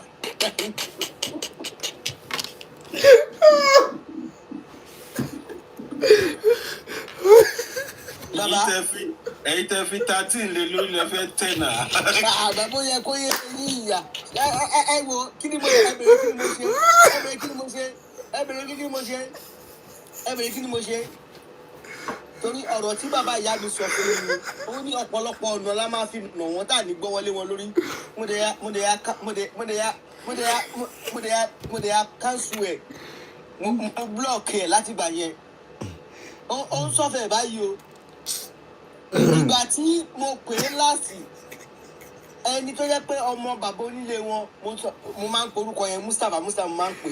Mo ló ti ń bú ẹ bàbá kò tí ẹ lè sọ̀rọ̀ kó defend ara ẹ̀. Àmọ́ ní lágbájá yẹn ti ń bú ẹ. ẹ wo ẹ sọ nǹkan kan bó ṣe wà ní obì ló wà ní gbàǹjà. Bẹ́ẹ̀ni. Kí ni àwọn ọkùnrin tá a máa fi gádà ara wa jọ irú ètò wo la máa ṣe tá a máa support ara tá a máa advice ara wa tó jẹ́ pé àwọn ìyá wa tó bá gbọ́n ní o ṣé ń gbọ́ mi àwọn ìyá wa tó bá gbọ́n torí ìyá tó tẹ̀mí jáde lára ẹ̀ kò sí nǹkan tí ò lè ṣe fún ọkọ ẹ̀ kò sí nǹkan tí ò lè ṣe fún ọkọ ẹ̀ àwọn ìyá wa tó bá gbọ́ tó bá lè fara balẹ̀ màmá wa kan ṣe kinní kan leo ni tó ń sọ̀rọ̀ tẹ́ bá rántí tó ń sọ pé àwọn ṣe kò sí torí ìyá yẹn mọ value ọkọ ẹ̀ ni ó dẹ̀ mọ̀ wípé tí òun bá ṣàṣemáṣe ó máa affect àwọn ọmọ òun kò dẹ̀ fẹ́ kí nǹkan ṣe àwọn ọmọ tóun bí. Bẹ́ẹ̀ni. ṣé ohun tí mo sọ ẹ yé yín ṣé èmi tí mo bá yín sọ̀rọ̀ èmi nìkan ni ìyá mi àti bàbá mi bí fúnra wọn ṣé wàá bẹ̀ èmi nìkan ni ìyá mi àti bàbá mi bí fúnra wọn ṣùgbọ́n wọ́n design yẹn bíi pé àlọ́ òní jẹ́ nǹkan nílé ayé ṣé mo àwọn ọmọ kan wà tó yẹ pé wọ́n á ti rí pé ohun tó ń fẹ́ jẹ́ kóun jẹ́rìí ohun ò dẹ̀ ní jẹ́bẹ̀ example ẹ̀ jẹ́ kí n fún yín ibi tí mò ń sọ̀rọ̀ yìí náà ni. Aeronautical engineering kan ni aviation àwọn tó ń tún aeroplane ṣe. Bẹ́ẹ̀ni aeronautical engineering. ẹ ṣe ìgbà tí mo wá Amẹ́ríkà ní 27 years ago ọ̀rẹ́ wọn sọ pé kán mú mi wá òun máa kọ́ mi ẹ bèrè pé kí ni ìyá mi sọ ó ní iṣẹ́ yẹn máa jẹ́ kí n darúgbó ẹ máa gbọ́ bí number 1 nìyẹn number 2 school tí mo lọ mo máa ń gba table tennis ẹ máa wọn Vanessa Williams àti Suberian Williams ìkan nínú wọn ló yẹ kí n fẹ́ wọ́n ti sọ kíní yẹn fún ìyá mi. wọ́n jíṣẹ́ yẹn fún mọ́mì. bẹ́ẹ̀ ni ìgbà tí ìyá mi ti connection yẹn wá ẹ bèrè kí ni ìyá mi sọ fún mi ẹsẹ̀ ń dùn mí o ẹsẹ̀ mi mo dẹ̀ fi ń gbá bọ́ọ̀lù tẹ́ ẹ bá rí mi ẹ̀ lè sọ pé ẹsẹ̀ ń dùn mí mo fi ń gbá bọ́ọ̀lù dáadáa ìyá mi sọ fún mi pé torí ẹsẹ̀ tó ń dùn mí mi ò lè gba long tennis ẹ mú yẹn dání stepfather mi òun pẹ̀lú Barrister family ni wọn Ọlọ́run dẹ̀ fún mi ní gift nípa ká lè compost orin àwọn tó bí mi mọ̀ pé mo lè compost orin Fuji ìgbà tí Barrister wá sílé wa lọ́dún náà lọ́hùn ìyá mi sọ fún mi wọn ó sọ fún èmi personally pé tó bá ẹ jẹ́ máa bá power tap network tó bá kọrin níwájú Barrister òun tó bá lọ òun á lù ẹ́ pa ṣé wàá ń bẹ̀. à ń gbọ́ yín. ilé. à ń gbọ́ yín. network yẹn à ń gbọ́ yín. à ń gbọ́. ìyá mi sọ wípé òun á lù mí pa pé tó bá lọ oríṣiríṣi bẹ́ẹ̀ yẹn mo wá máa ń sọ nǹkan kan fáwọn èèyàn wípé kì í ṣe wípé àwọn tó ń poison Mohbad náà pa Mohbad gbogbo ẹ̀yin tẹ́ bá wà lórí ètò lẹ́nìí ẹ dáríjì mi o kì í ṣe àwọn tó poison Mohbad náà pa Mohbad àwọn òbí ẹ̀ méjèèjì náà pa arákùnrin yẹn torí wípé kò sífẹ̀ẹ́ láàrin wọn tífẹ̀ẹ́ bá wà láàrin àwọn méjèèjì ọmọdé yẹn máa gírètì ju bó ṣe gírètì jù lọ ṣùgbọ́n nǹkan kan lọ́lọ́run fún èmi o bí mo ṣe wà yìí awíkoko kò sẹ́ni tó máa gbẹ̀mí ẹ. àṣẹ Èdùmàrè bàbá mi. nínú àṣírí tí mò ń lò ni mò ń sọ fún yín bàbá. bẹ́ẹ̀ mo jábọ́ lábẹ́ bẹ́símẹ́ǹtì wọ́n sọ pé mo kú ọlọ́run dẹ́mi mi padà. mọ́tò gbá mi mo wà lọ́mọ ọdún 8 ní Mushin gbóbì lọ gbé mi lọ poison mi lẹ́ẹ̀mẹ́ta tọ́lọ́run ní àkókò mọ́ lórúkọ yín. bàbá màá gbà bẹ́ẹ̀ torí àkàndá ọmọ náà sọ pé wọ́n máa ń pè mí ìyá mi lo oògùn ìṣẹ́yún nígbà yẹn oyún ò ṣẹ́ o ṣé rí ohun tẹ́ ń sọ àwọn ọmọ kan wà tó jẹ́ pé òbí wọn náà kó bá wọn kì í ṣe àwọn ọmọ wọn wọ́n máa ń sọ wípé tẹ́ ẹ bá rí àwọn ọmọ tó jẹ́ pé wọ́n mu gbó wọ́n ṣe gbogbo nǹkan wọ́n di ọmọ ọ̀tá ẹ bèrè lọ́wọ́ wọn kí ló ń tó ń ṣẹlẹ̀ sí wọn ṣé àárín àwọn òbí wọn gún régé tí ọmọ bá máa jẹ́ èèyàn nílé ayé lẹ́ni yìí ọlọ́run kan tí ọlọ́run ti dá òun ni òbí fún àwọn ọmọdé yẹn àyàfi ọmọ tí ọlọ́run bá wà lẹ́yìn ẹ̀ nìkan wípé mo ti kọ́ májẹ̀mú ẹ pé wàá débi báyìí nìkan ló kù pé ó wà wàá débẹ̀ bàbá jẹ́ mọ nǹkan tí mo máa ń rò ń pa yín ṣé ń gbọ́ mi ẹ jọ̀ọ́ communication tẹ́yìn pẹ̀lú màmá tẹ́ jáde lára ẹ̀ nìyẹn bẹ́ẹ̀ ṣe bound pẹ̀lú màmá yẹn bẹ́ẹ̀ni ẹ jọ̀ọ́ ẹ má jẹ́ kó lọ. bẹ́ẹ̀ni o mi fìyà mi ṣeré o. ìyá tèmi at the age of 25 she sent me back to high school nítorí pé wọ́n ti rí pé gift tọ́lọ́run fún mi wọ́n dẹ̀ rí mi bí ọ̀dẹ̀ ṣùgbọ́n mo wá outsmart gbogbo wọn ṣé ń gbọ́ mi. ọlọ́ọ̀ni. mi ò fi proud o ìyá mi ó jẹ́ èèkàn tá a bá sọ pé nàìjíríà lè ní Lagos ọmọ elénìyàn ni wọ́n ṣùgbọ́n ìgbà tèmi débí mo play dumb mo máa ń sọ fún fáwọn àbúrò mi àwọn èèyàn tí mo rèsì mo máa ń sọ fún wọn wípé àwọn tí o bá rẹ́ni tó gbọ́n jù ẹ lọ má act bí kò gbọ́n play dumb in order to get their own knowledge to use it against them. ṣé lè wà mẹ́tàn gbọ́ mi ṣé rí àwọn tán bí wa ìwà wípé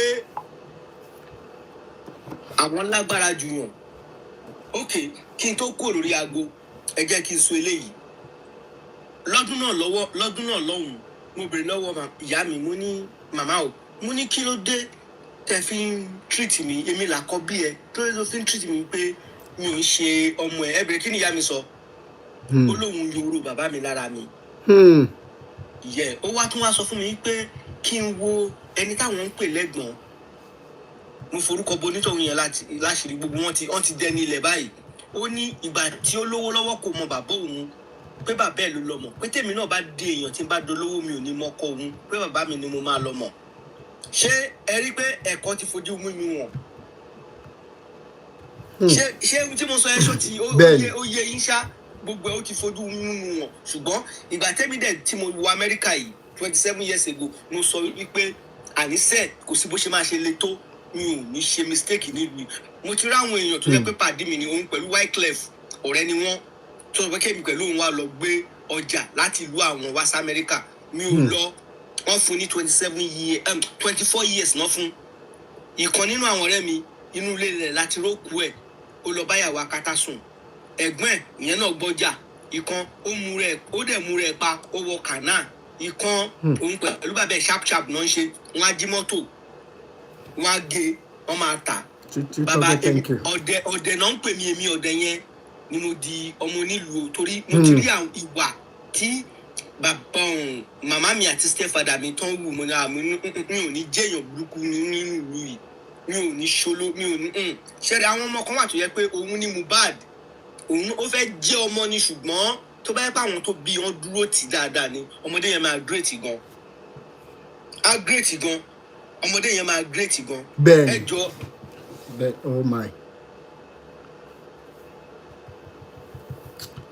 ẹ̀rì sẹ́yìn kìíní ebi miracle ẹja random network yìí.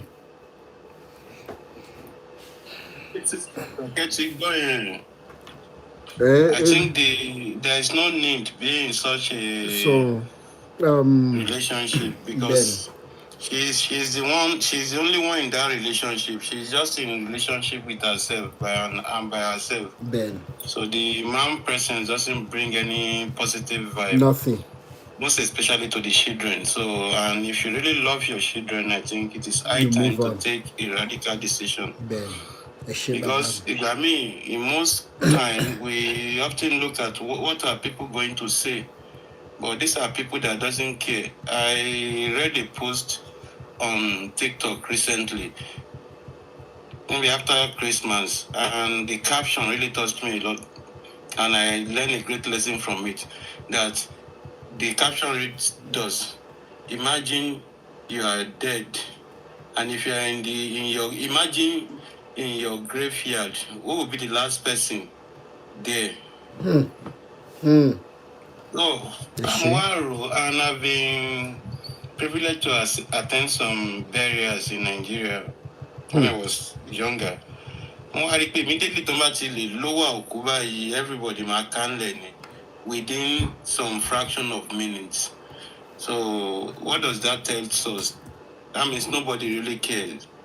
So we care and we think about people who do not even, who will not even sacrifice even a minute silence for one.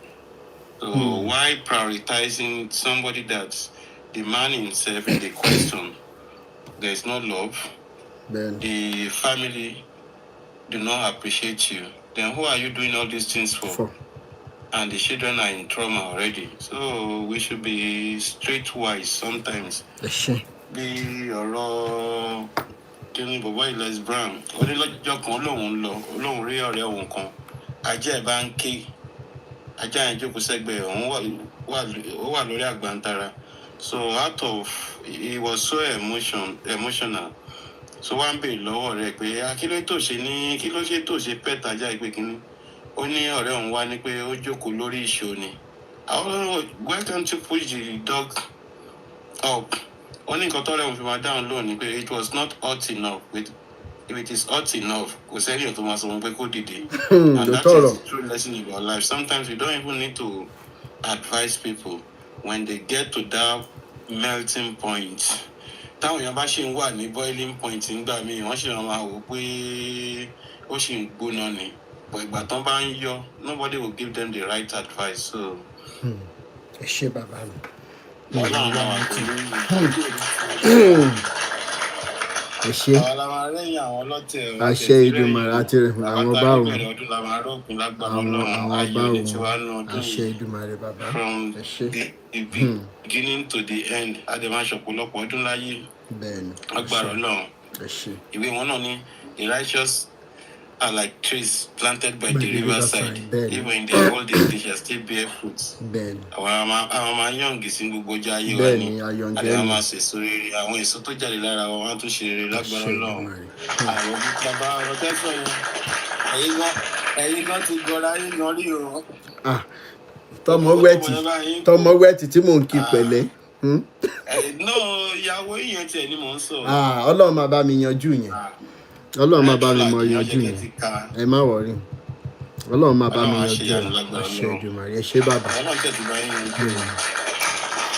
Tọ́ bí. Nice time. And you bàbá. Ọdún ayọ̀. Àmì ò tí n bá tètè ṣetán lọ́la. Mo fẹ́ ká sọ̀rọ̀ lórí parenting yẹn dáadáa. Ẹ̀yin tó jẹ́ wípé gẹ́gẹ́ bí ọkùnrin tàbóbìnrin, either you are still married or you are separated, but the going is good with your kids. We want to learn from you parenting and how some things in the marriage can be handled. Sọ̀rọ̀ nípa finances. Lára àwọn questions tí ó wà nílẹ̀ tí mo fẹ́ béèrè. Kí ni role tí social media àti movies play? Ìyẹn náà a gbọ́dọ̀ underestimate because ẹlòmíì nígbà tó máa marry ó ti base judgment ẹ̀ lórí pé Ramsey Noah àti Genevieve kind of life. Ó ti gbàgbé pé movie lásán náà ń ṣe. Ó consider wípé o lè wo movie míì tí wọn ò ní show pọ́kùnrin lọ bí iṣẹ́.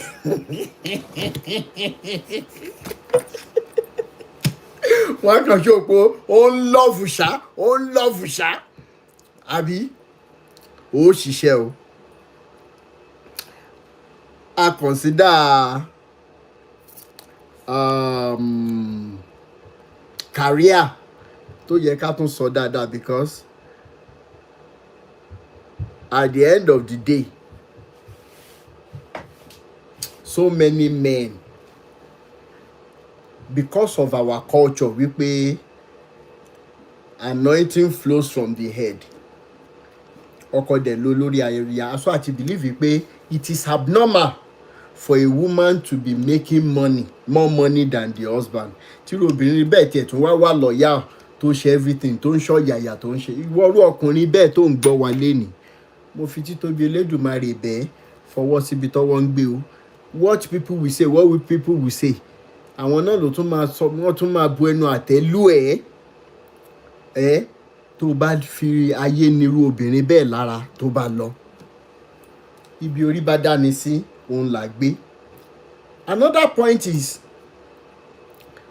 with all the seriousness at our workplaces, in churches, in mosque, in oníṣẹ̀ṣe house, ó wá ló fẹ́ jẹ́ kí marriage work, ó wà humorous, every little joke thrown at you, ó ti bẹ̀rẹ̀ sí ní ṣe bí ajé lẹ́kùkú, to the extent that you don't have a home in your house.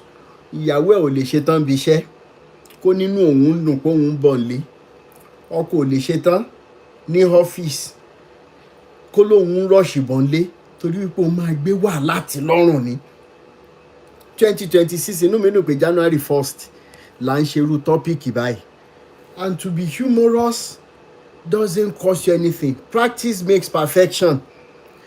Mi mọ̀ báwo ni wà tí ìyàwó ṣe máa wà nílé tí ó ní lè máa fi bóyá filẹ̀ bu ẹlẹ́kọ̀ọ̀kan pé ń rarùn yín, èyí tẹ́ ṣe súkẹ́rẹ́ lánàá tẹ́ wá ń mí, ẹ yá múra léni o torí wípé wọn ò ròyìn dáadáa bí oko.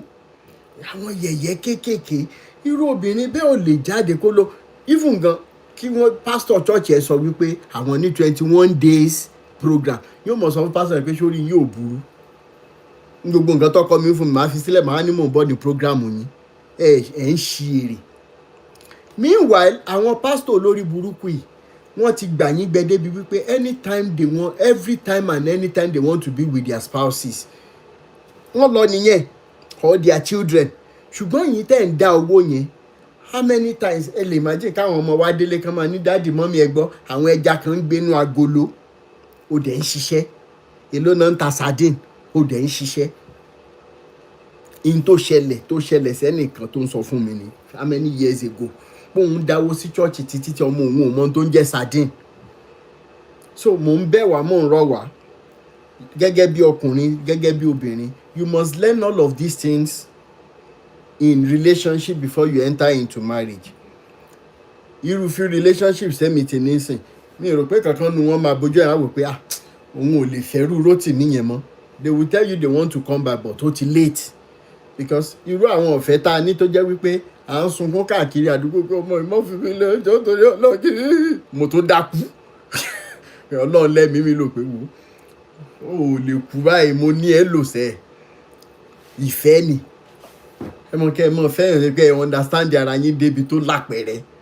Mo wá rìn láti àkóbọ̀ ojú rin, mo wá ń fẹsẹ̀ rìn bọ̀ ní Báṣọ̀run ní Suez, bàtà tún wá já, mo wá ń ṣe tamurege jìgá mi tí ẹ wá rántí pé mo ń ṣe ta, because you see this emotional problem you think you have problem, don't let emotional problem add to it. Emotional problem, it's a no go area. Mo wá ń tamurege gba ẹ̀dẹ̀ náà ń ṣe títì yẹn, dust tún wá kún gbogbo orun mi, irun tá òrówó gẹ̀ tẹ́lẹ̀. Lọ́pẹ́ ọ̀dọ̀ àbúrò mi tí mo lọ ń jọ àrántí ẹjẹ́ má fi rònú para yín. Mo wá ń lo ẹ̀yin mélòó lẹ mọ super pet, oògùn burúkú tó máa ń jẹ́ kéèyàn sùn tí ó mọ jẹun yẹn. Mo lo super pet, ebi ò pa mí, mi lè jẹun, mi ìrórun sùn. Ọjọ́ kẹta àbí ọjọ́ kẹrin wọ́n bá mi pògì díẹ̀díẹ̀, mò ń sẹ́mu bí ẹni tó sick. Òru ọjọ́ kẹrin tí mo wà lọ́dọ̀ àbúrò mi, mo kàn dìde báyìí, mi ìmọ̀ tóun náà wá káàkiri lóru ọjọ́ yẹn. Mo dẹ̀ dìde pé mo lọ ń tọ̀, mo wá ń ṣe báyìí, ní tí mo rántí mọ̀ nìyẹn, àṣé mo ti kú. Wọ́n wá ń pe ọmọ ẹ̀ létà pé Rótìmí má dákú, ṣó ní wá check wọn, kò dá wọn lóhùn o. So at times when you think about àwọn tó bá jáde tó bá sọ pé Rótìmí oṣù ọ̀pẹ fẹ́ wáṣà, you better listen to them torí o mọ bàtà tán ti wọ̀ sẹ́sẹ̀ tẹ́lẹ̀ tó jẹ́ kí wọ́n máa sọ pé kò sífẹ̀ẹ́. Irú èmi náà tí mo dẹ̀ ṣe ń hope pé ìfẹ́ ṣáà máa fẹ̀ mí ńjọ́ kan, pé n tó understand irú ìfẹ́ títí tèmi yìí á rí bẹ́ẹ̀, á dẹ̀ ṣe bẹ́ẹ̀, bóyá hope yẹn ṣì wà. So but in all, let us be humorous. In tá à ń face on daily basis, news tá à ń gbọ́, they are already serious. Fortunately enough, in tá à ń pè ní home, it is highly independent of pé bóyá olówó lọ́wọ́ do you know that tó bá múnú obìnrin ẹ̀dùn within the confinement or space tẹ́ bá ní báwọn bàbá ńlá wa ṣe bá ń ṣe within the space you can create a home in that house because ẹ bá ráwọn tó wà ní mansion náà tí wọn ò bá nífẹ̀ẹ́ ara wọn tán ṣe nǹkan tó yẹ kán ṣe it will just be a house táyà máa mọ̀ pé ilé rèé ṣùgbọ́n àwọn tó wà nínú ilé yẹn are they happy? That's my question. Yọ̀yọ̀lì ẹ jẹ́ fi bàbá Adébóyè lẹ̀ wọn ìyéri sọ lọ́wọ́n talkative lọ́lọ́wọ́n so tá a bá lè bẹ̀ wá ní 2026 January 1st ẹ ti wọ second in Nàìjíríà lẹ́nu ẹ̀yin ọkùnrin àtobìnrin tẹ́jọ́ ń gbélé you must be intentional ẹ pera yín jókòó dáa Awíkókó tiẹ̀ sọ pé ká ṣe nǹkan báyìí jẹ́ ká tiẹ̀ jókòó lé fóṣù 3 tán bá bí ìyá láyé nìkan dáa kán pé wà pa wá sí church jẹ́ ká take care ara wa já take care àwọn ọmọ wa you will realize that iye tẹ́ ẹ̀ ná lówó mọ́tò lọ́bọ̀ tẹ́ ẹ̀ ń dá fún àwọn aṣèrè yìí ó tó gbélé ayé ṣe nǹkan kan tí mo ti gbà testimony lọ́dọ̀ àwọn èèyàn ni so mò ń bẹ̀yìn mò ń rọ̀ yín gbogbo unnecessary friction tẹ́ ẹ̀ fúnra yín kò yẹ kó tó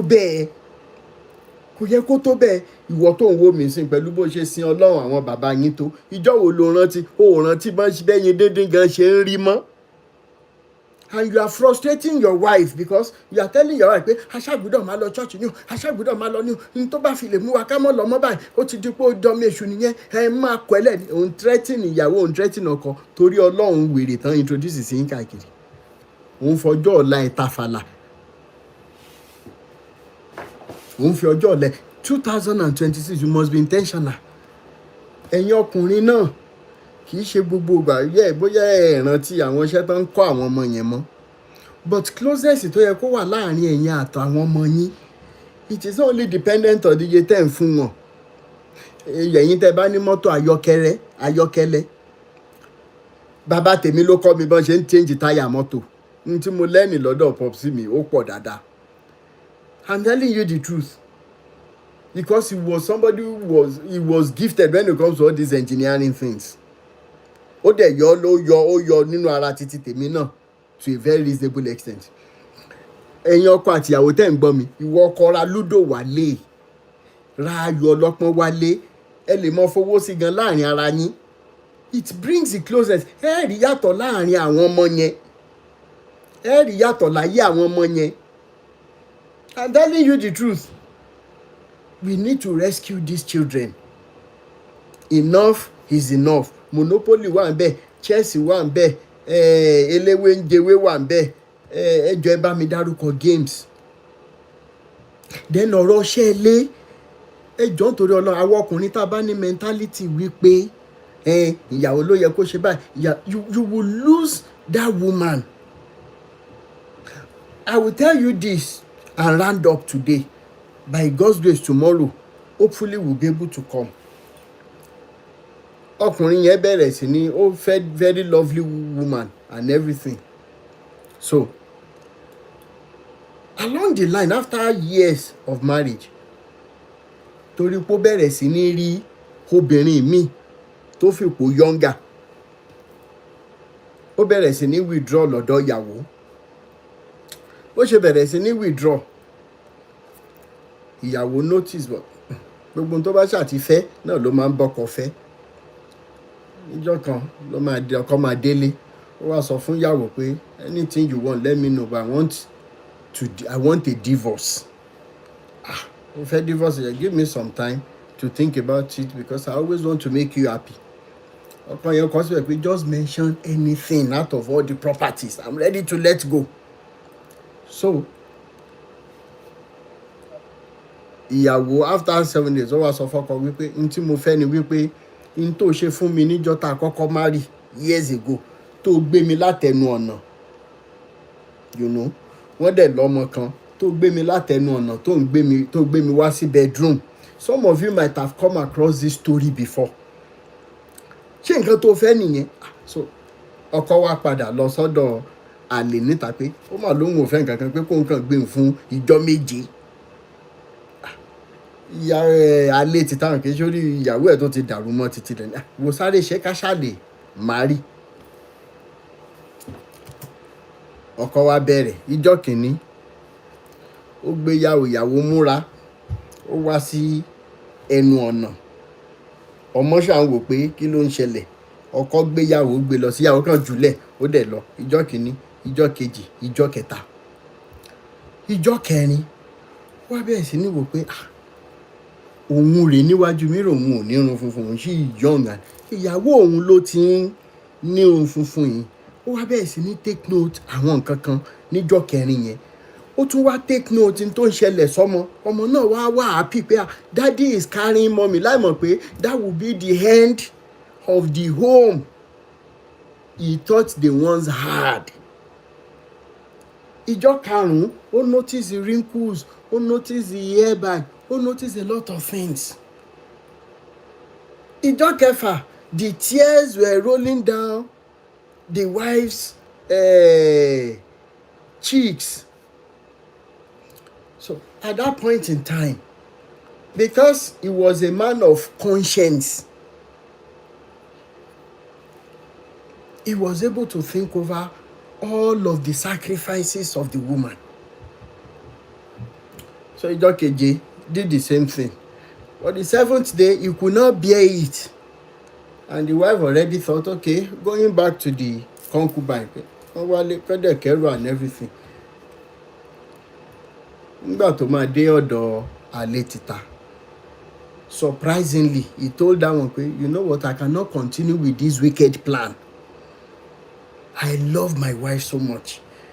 I am the one that has made life so miserable to her. I remember when I first married her, when I was running after her before she agreed to marry, she was this, she was that. So I'm sorry, I cannot continue with this plan. So the man drove to a gift shop, bought different gifts and everything. When he got home, I think the saddest part of the story was that the woman passed away or something happened, something tragic. Because the woman was already dying, but there was nobody she could relate to, you know. But at that time, it was already too late. Òun gbọ́ mi lénìí, ẹ̀ṣẹ̀ tíyàwó ṣẹ̀ kì í ṣe ẹ̀ṣẹ̀ tó jẹ́ wípé o lè sọ wípé o fárígá, kì í ṣe infidelity of whatever form. O let go ni o. Ọkùnrin míì wà tó jẹ́ pé Ọlọ́run fún lóore ọ̀fẹ́ wípé even tó bá káyàwó ẹ̀ pẹ̀lú ọkùnrin míì, Ọlọ́run fún wa lóore ọ̀fẹ́ yẹn jura wa lọ. You can still forgive and let go. Kì í ṣe fẹ́mi, èmi ò lè ṣe. Torí wípé kí ni ìdí ẹ̀ ta ṣe jọ máa gbé tó jẹ́ pé at the end of the day mi nílé sọ̀kẹ́ẹ̀tì rẹ̀ níbẹ̀ á dá ìgbà tó pé mò ń pọ́ níṣẹ́ ẹ̀ ni. John Thomas mi Àjànígun ò ní já mọ́, èmi mọ́ra mi dáadáa. So ní máa ń fẹ́yàn lọ́la ń sìn, màá ti kọ́kọ́ sọ fún un. In fact ó le débi wípé tí àwọn ẹbí mi bá ti mọ̀ pé mi àtẹ̀yàn ń ṣe wọléwọ̀de, the first thing tán máa sọ fún mi pé wò jọ ń torí Ọlọ́run gbogbo tó bá ti jẹ mọ́ pé tó bá dẹ̀ fi pamọ́ á rí Rótìmí á rí, má wulẹ̀ ṣe rárá jọ ń torí Ọlọ́run. Ìyá mi máa ń bẹ̀bẹ̀ ni, má wulẹ̀, torí tó bá rí àwọn gan òní lè bẹ́ẹ̀. He won't listen. Ó mọ ohun tó fẹ́. So I'm asking us, I'm begging us today, because of these children, okay, because of these children, these little children, gbogbo ẹ̀yin òbí tẹ́ wá mọ̀ wípé ẹ ní ẹ̀rí ọkàn ní 2026 yìí, if it is to call your children back together as a man, ìgbẹ̀yìn ló máa ń yí olóko àdá o. If you can call them, mo mọ̀ pé bàbá mi máa pe ọmọ ẹ̀, á pe àwọn ọmọ yìí ò ní believe pé bàbá wọn ló pè wọ́n because of the distance. You have not done a permanent damage.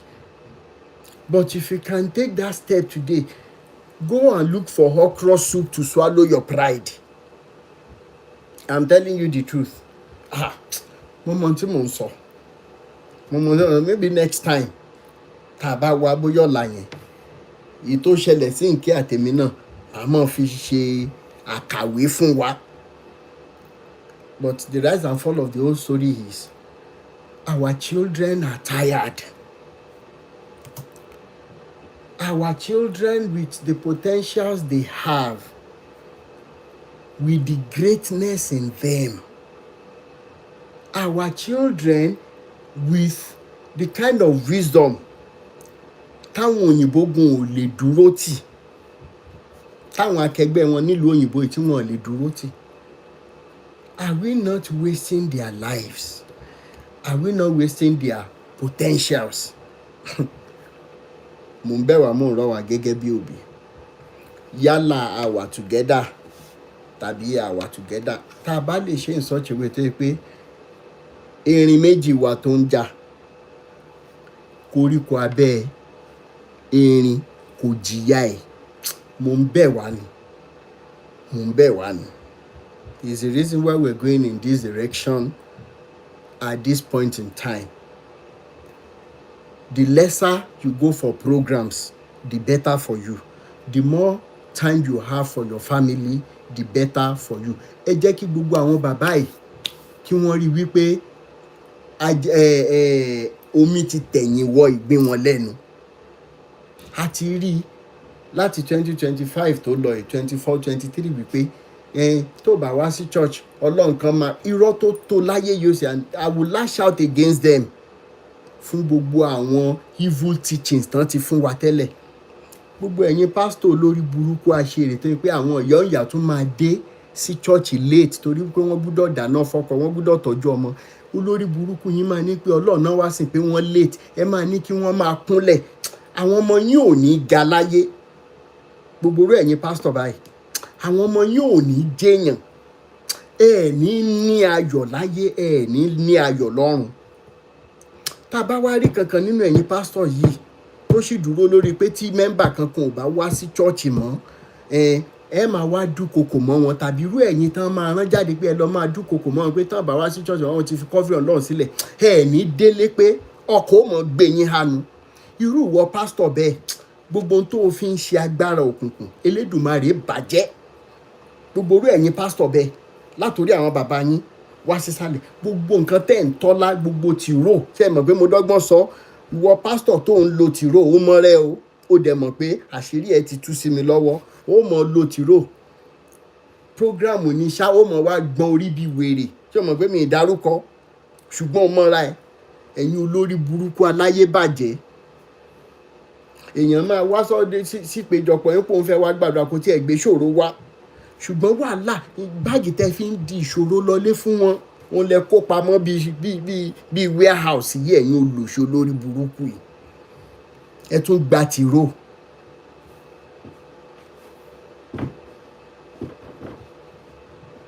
Ṣé ti rí Tafawa Balewa? That was why I left church choir. A man beat me and my junior brother because we were late to practice. Ẹ lè imagine. Ṣọ́lọ̀ náà ló ní pé kẹ́ mọ́ lu àwọn ẹni ẹlẹ́ni. This is the evil you have perpetrated using the name of Jesus. Ẹ̀yin kan wá là ń bú Jésù. Ẹ mọ̀ pé tá a bá tiẹ̀ wá ń bú Jésù tá à ń tẹ̀ sí Jésù lè jújú. Jésù gan mọ̀ tọ̀. Jésù yẹn ló máa wá ṣàtúnṣe wípé at least àwọn kan ti ń sọ̀rọ̀ báyìí. Jẹ́ kó ń lọ mọ́ ṣàtúnṣe. Àwọn ọmọ wa kì í ṣàdúrà la need báyìí. Action from 2026. Àwọn ọmọbìnrin tí wọ́n ń bá sùn káàkiri, àwọn ọmọ tí ò tí ì pé 14, tí ò pé 15, tí wọ́n ń bá sùn káàkiri, wọ́n bàbá wà ń bẹ̀ òun ṣòṣì kiri bí ẹran aṣẹ́wó. We are encouraging one. You have not done a permanent damage o. Until when you say you are not going to take the right step to call back your children and plead with them from your conscience. Àní sọ̀jù yẹn lọ lẹ́nu. Kọ́lọ̀ ń ṣọ́ wa ju ọ̀la. Kí lọ̀la náà? Kó ṣọ́ wa ju ọ̀la lọ. Ọ̀la ni kí ni ná? Ọ̀la ni Friday. Kó ṣọ́ wa ju Friday lọ.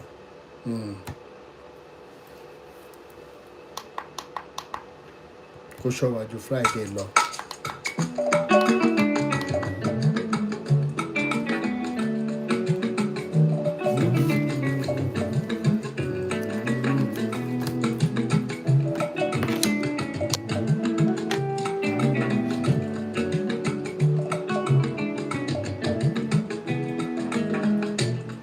Ede Neka Angela, thank you so much. YouTube family ẹ dúró tán ni Adébọ̀wálé Àjàyí ẹ ṣé gan. Thank you so much. Ẹ ṣé gan. Ẹ ṣé. Èjìrẹ́ Oníbejì ìyá mi dáadáa. Above only, thank you so much. I appreciate every one of you. Thank you so much. Mr. Plumtree and family. Thank you so much.